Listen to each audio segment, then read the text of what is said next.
Hey guys, it's War 100 here.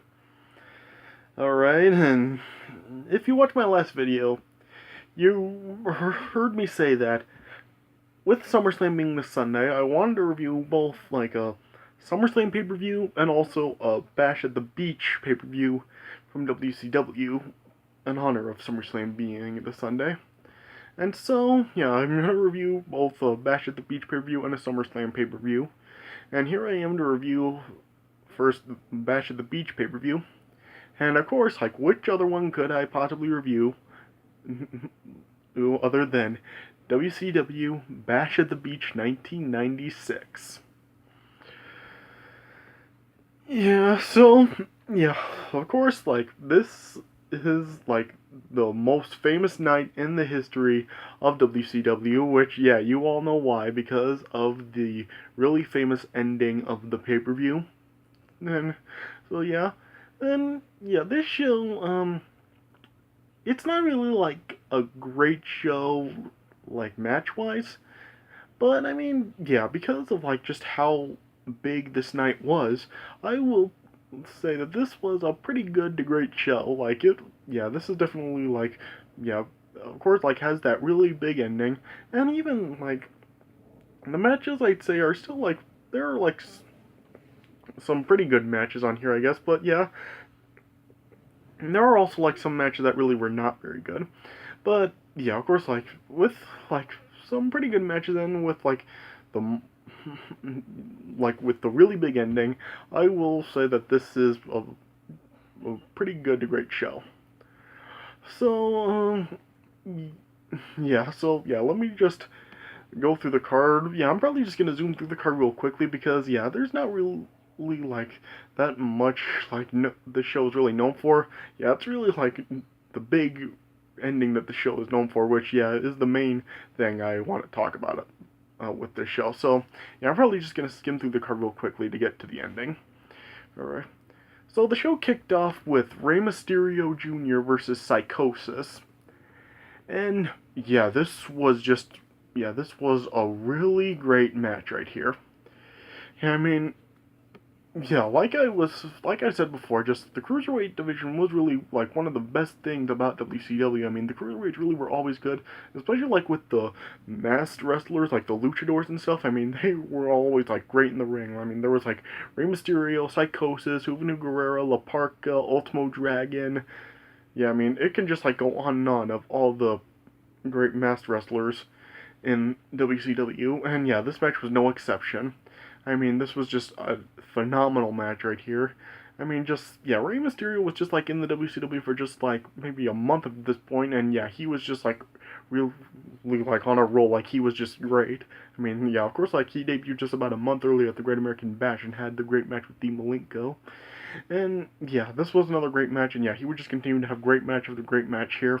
And, yeah, Psychosis in this match, he was also really great. Yeah, it was just, like, a real back and forth match, and yeah, there was, like, a lot of countering in this match, yeah. And at one point, like, Psychosis, like, performed, like, a suicide dive to the outside on Rey Mysterio. Yeah.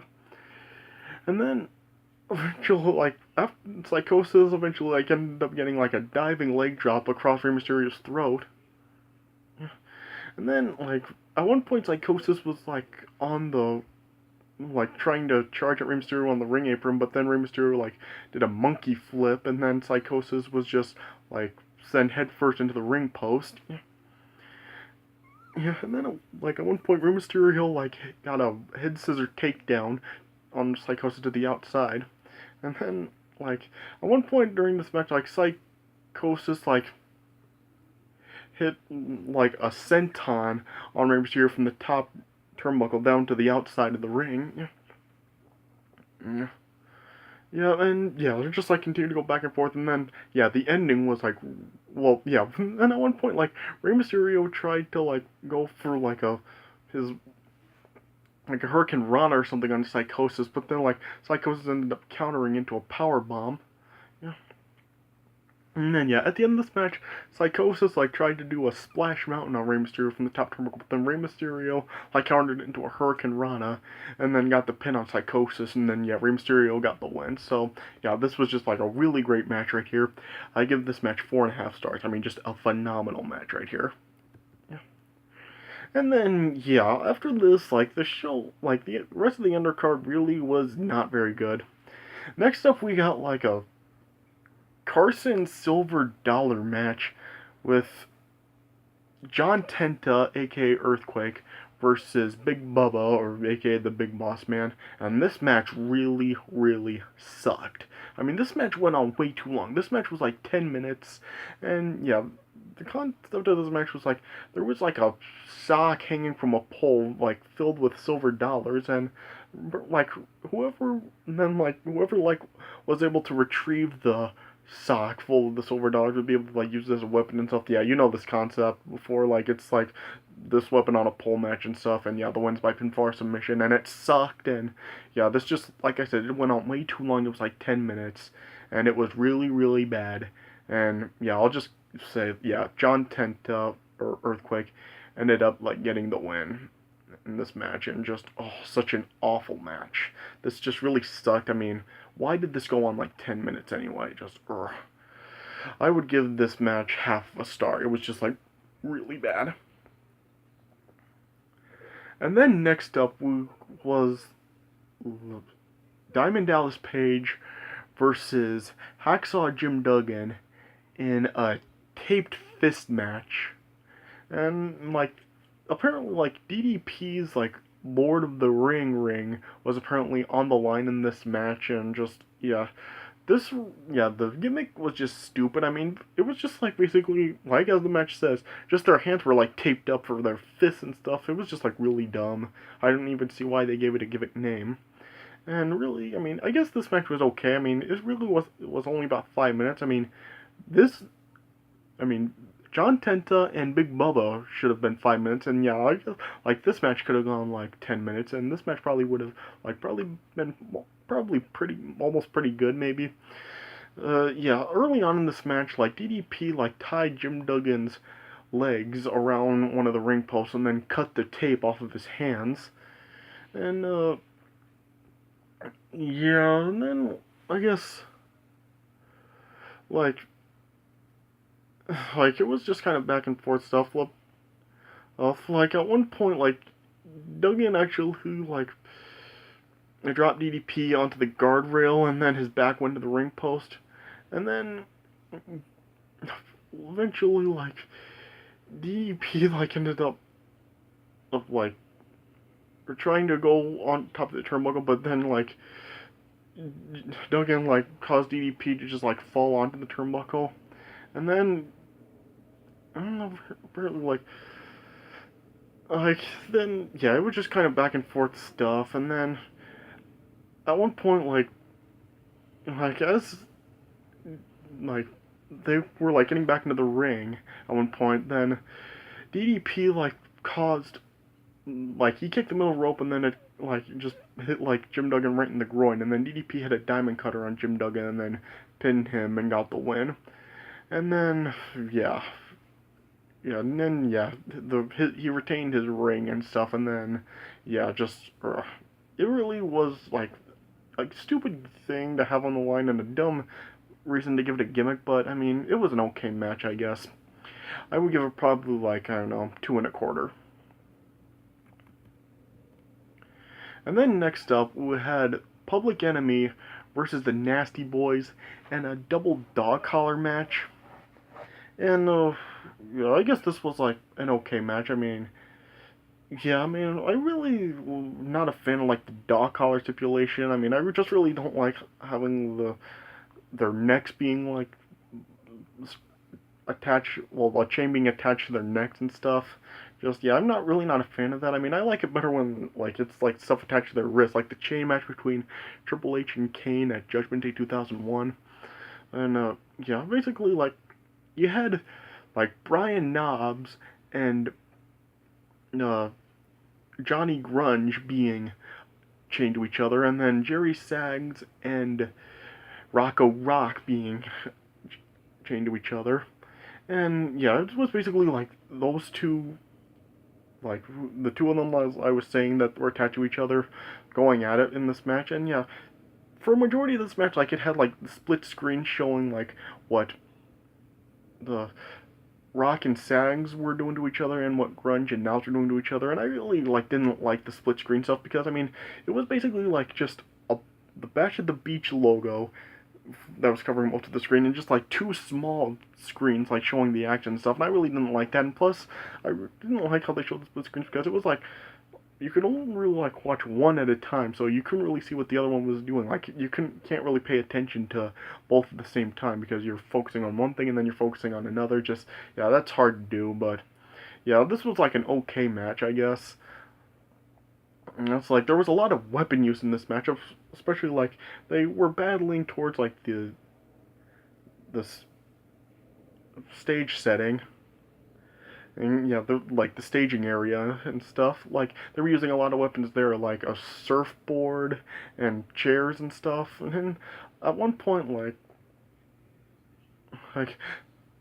I think it was like uh, with Jerry Sags and Rocco Rock. Rocco Rock was like on like one of the lifeguard stand and stuff, and then eventually like it was knocked down and stuff. Yeah. And eventually like it got back to the ring. And they were like there was a table used in the match, and at one point like Rocco Rock like went to the top turnbuckle, but Jerry Sags like pulled in the chain, and Rocco Rock fell like onto the table, but it didn't break. And I was surprised it didn't break. I mean, usually like when you see that stuff in like the WWE, the table would break, but here like the table didn't break despite the fact that people were falling on it multiple times. Yeah, yeah. And eventually, like at one point, Jerry Sags then just hit an axe handle with the chain onto Rocco Rock as he was on the table. And then, like, Brian Knobbs was also then, like, hanging Johnny Grunge with the chain over the top rope. And then, like, they then just threw Rocco Rock into the chain, like, a clothesline style. And then, yeah, that then allowed the Nasty Boys to get the win after Jerry Sags pinned Rocco Rock for the win. So, yeah, the Nasty Boys got the win. And, yeah, it was, like, an okay match. I give it, like, 2.5 stars. And then next up, we have the Cruiserweight title on the line. Malenko defending against Disco Inferno. And I guess this was a good match, I guess. I mean, definitely nowhere near as great as Rey Mysterio and Psychosis was, but I mean, this was still like a decent match. Yeah, it was like a decent back and forth match. And actually, like, there was some really good, like, technical wrestling and countering in this match. Yeah. Yeah, Malenko was like using a lot of his good big moves early on, like a brainbuster, and yeah, he was like using like working over Disco Inferno's leg, like using a leg lock in the STF, but yeah, he wasn't able to defeat Disco Inferno that way. Yeah, yeah. And then yeah, Malenko then like got like a crucifix onto Disco Inferno, but Disco Inferno like came back, and yeah, Disco Inferno was like making a comeback, blocking like an axe handle attempt from Lex Luger, and then he countered into a neck breaker. Yeah, and then like Malenko tried to perform like a Texas Cloverleaf on Disco Inferno, but Disco Inferno like reversed it into an inside cradle, but this Malenko survived it. Yeah, and then yeah, eventually like Malenko then finally like hit a double underhook powerbomb onto Disco Inferno, and then applied a Texas Cloverleaf to Disco Inferno, and then Disco Inferno tapped out and Malenko retained the title. So yeah, I guess a decent match. I guess I would give it probably 3 stars. And then next up we had Joe Gomez versus Steve McMichael. And this thing just sucked. I mean, why did this even have to be on the card? I mean, this was only like a 6-minute match. It really was not good at all. This sucked. I mean, yeah, it was interesting. Like, Deborah was actually on a ringside with Steve McMichael. So, yeah, it was good seeing Deborah here. But, yeah, this match was terrible. Nothing happened. It went on like 6 minutes. And, yeah. Basically, all you need to know is, yeah, Steve McMichael won. But, yeah, it was a bad match. Dud. And then next up, we had the United States Championship on the line. Konnan defending against Ric Flair. And this was a pretty good match too. I mean, yeah, it was a pretty good back and forth match. I mean, yeah, Ric Flair really did hang well with Konnan in this match. Yeah, I mean, and yeah, it was like a good back and forth match here. I mean, yeah, and yeah, it was like there were points where like Konnan actually was getting the upper hand on Ric Flair, but like Miss Elizabeth and Woman, aka like Nancy Benoit, were in Ric Flair's corner, and so like anytime like Konnan may have actually had the match won, like Miss Elizabeth and Konnan would like distract the referee and stuff and like help Ric Flair cheat.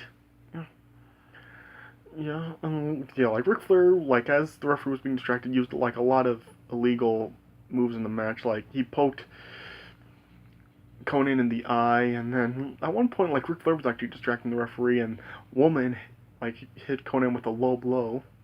Yeah, and yeah, at one point Konnan actually did counter the figure four into an inside cradle. Yeah, and then like Konnan then like did a drop toe hold, and he actually got the figure four onto Ric Flair, but yeah, like Ric Flair like was able to survive it. Yeah. And then, like, Konnan then actually did try to go for a pin after, like, a one-handed bulldog and a rolling thunder, but Miss Elizabeth, like, ended up, like, distracting the referee, and then, as that was going on, then Woman eventually, like, hit Konnan with her shoe, and then that allowed then Ric Flair to pin Konnan with, like, his feet on the top rope, and then, yeah, Konnan, like, was pinned, and then Ric Flair won, and Ric Flair won the U.S. title. So, yeah, it was, I guess, a pretty good match once again. I give it probably 3 stars once again. Then next up we had just just Arn Anderson and Chris Benoit versus the Giant, who was WCW champion at the time, versus and Kevin Sullivan, aka the Taskmaster, which is he was gone by here. And this was alright, I guess. I mean, it was strange that the WCW champion was just like in some mid-Carter tag match like this, and the WCW title wasn't even on the line here.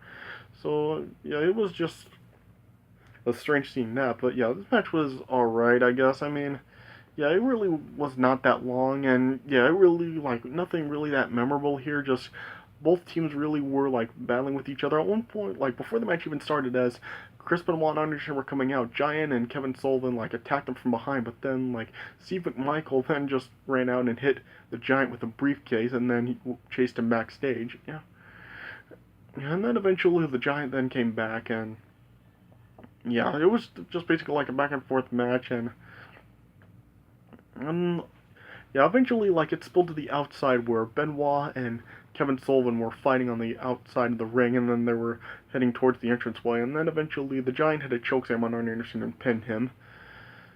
And so then, yeah, Giant and Kevin Sullivan, or the Taskmaster, got the win, and then afterwards, like, the Giant went to the backstage, and then, yeah, Benoit then just brought Sullivan back to the ring, and then, yeah, Benoit and Art was continuing to attack Kevin Sullivan, but then the woman came down and tried to stop Chris Benoit, but yeah, she couldn't. But then, yeah, the Giant then came back, and then Benoit then left with the woman. And, yeah, interesting, like seeing Benoit with his future wife, because yeah, they weren't married yet at that time together. So yeah, it was interesting to see that together. But yeah, I guess it was like a decent match. I guess I would give it probably once again about 2.5 stars. And then we got the main event, which is really the only thing that this show really is known for. It had like Sting, Randy Savage, and Lex Luger versus the Outsiders, Kevin Nash, Scott Hall, and their third man, which yeah, it wasn't revealed yet. Yeah, throughout the night they were like really talking about the third man, saying they really didn't know who it really was, and and yeah, they just kept building this up all night. Like there were promos in the back with Mean Gene trying to figure out who the third man was, and yeah, it had like Tony Schiavone, Bobby Heenan, and Dusty Rhodes asking about it all night. And so yeah, they were just like kept building this up all night about who the third man was. And yeah, everybody knows who the third man was now. But yeah, I'm not gonna talk about that just yet. I'll wait until I get to it. But yeah, it was just like starting off with just yeah. Kevin Nash and Scott Hall were out, and they were saying that their third man was there, but yeah, they have enough to go at it at that time. And then Randy Savage, Sting, and Lex Luger all then just came out, and then yeah, they and like it just started off with like all five guys just going at it with each other, or just like fighting it out, and then at one point like Scott Hall like just like threw Lex Luger into Kevin Nash, and Kevin Nash was just like holding Lex Luger like in a sleeper hold over the top turnbuckle, but then Sting then like hit a stinger splash on Kevin Nash, but yeah, Lex Luger was also there, and so then Lex Luger like got hit by the impact also, and then like Lex Luger just like hit his head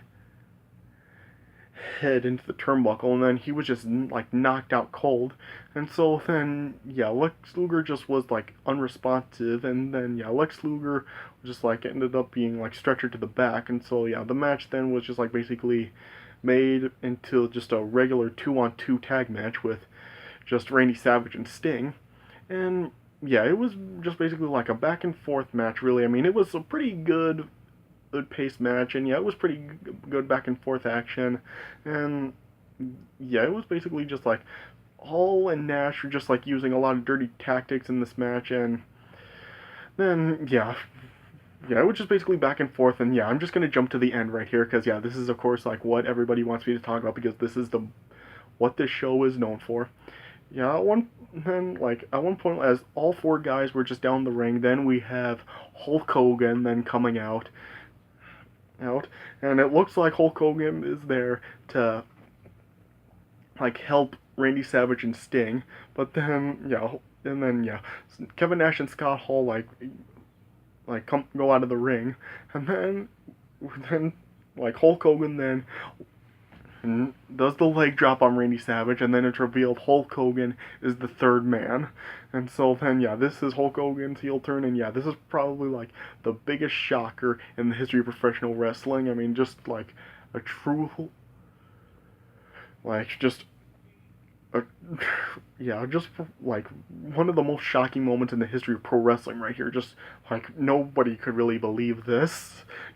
And then Hulk Hogan just continued to drop legs on Randy Savage, and then they just like throw the referee out of the ring, and then eventually like Hulk Hogan hits another leg drop on Randy Savage, and then like Scott Hall then just makes a 3 count as Hulk Hogan has a pin on Randy Savage, and then they're like Hulk Hogan, Kevin Nash, and Scott Hall then just brace and just act like they've won, even though like it wasn't a legit official win.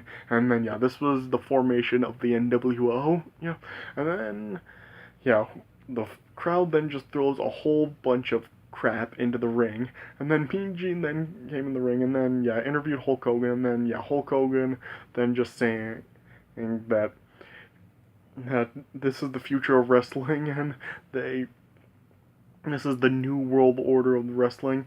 And Hulk Hogan was just saying that Hall and Nash came from a great big organization up north, of course referring to the WWF, and of course like he knows the organization better than anyone else. And he was just saying that they would now destroy everything in their path, and Hulk Hogan then just said that everything he's done for wrestling, he really did for money, and that the fans can now stick it. And then, of course, like, with this moment, this really is when, like, WCW really then, like, started to take off in the ratings and then ruled over the WWF for basically the next 2 years. So, this just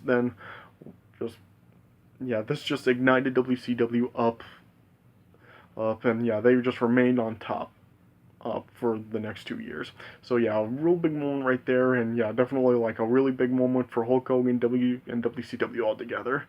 Just So then a pretty good match. I would give it 3.5 stars. So overall, the show, I give it about a 7.5 out of 10. I mean, it's really not really based on like the matches per se. Like, it's not really he like based on like how good the matches were and match wise and stuff, but yeah, just about like how big the show really was and just how big of an ending it really was and how big of a night this really was for WCW. It just really does, I think, really make the show a great show and really like worth watching. So yeah, yeah, I definitely do recommend watching the show, especially like with the ending. Just yeah, even if you do know it, just like it's just like a really big ending, and yeah, it really is probably the most famous night in the history of WCW. So yeah, I definitely recommend this show. Alright, so that does it for a review of Bash at the Beach 1996. I hope you guys enjoyed this review, and yeah, up next I will review a SummerSlam show. I think I know which SummerSlam I'm gonna review. I won't say just yet, but yeah, I think I do know which SummerSlam I'm gonna review. So stay tuned for my SummerSlam review coming up next.